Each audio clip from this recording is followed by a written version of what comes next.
Hello friends, meet this very delicious fruit, Seniguelas, Spongias porporia. Ayan. So, tinatawag din itong tawag dyan, Spanish plum. Uh, Yan yung pagkakalam ko yung ibang tawag nila dito. No?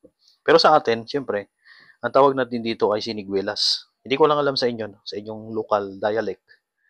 Basta tawag sa amin dito ay Siniguelas. Mayroon pa pala no, sa aming local dialect dito sa Palawan. Ang tawag namin dito ay Serguelas, no? Serguelas. Okay? So, alam nyo, itong siniguelas na to, ito po ay kapamilya ng prutas na ano ba ang kapamilya nito? Mangga at saka ng kasoy. Yan, sila magkakapamilya nito, no? Yung prutas na to. So, ito yung binigay sa amin, pasalubong, galing sa Kuyo. Alam niyo yung Kuyo? Kuyo ay isang malayong isla, munisipyo dito sa Palawan. From Puerto Princesa City, mga isang araw yung biyahe ng barko mapunta doon. So, lalaki nyo, you know, bihirang-bihirang makatikim ng prutas nito kasi ang season nito ay every April hanggang June or July kung hindi ko nagkakamali. Pero ang kanyang peak season ay May, no? O, ngayong parating ng May, to peak season na to. So, kagandahan sa prutas na to is kapag namunga na siya, no? Wala makitang dahon. No? Naglalagas yung mga dahon niya. Pagkatapos, puro bunga lang ang makikita, no?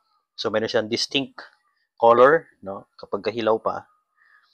Kapag hindi pa siya uh, matured, so green siya, di ba? Tapos, paunti-unti, it turns into reddish or purple. Then, ito na yung hinog. No? Tikman natin. Wow. See? Tamis niya. Wow. Tamis niya, no? Yan, no?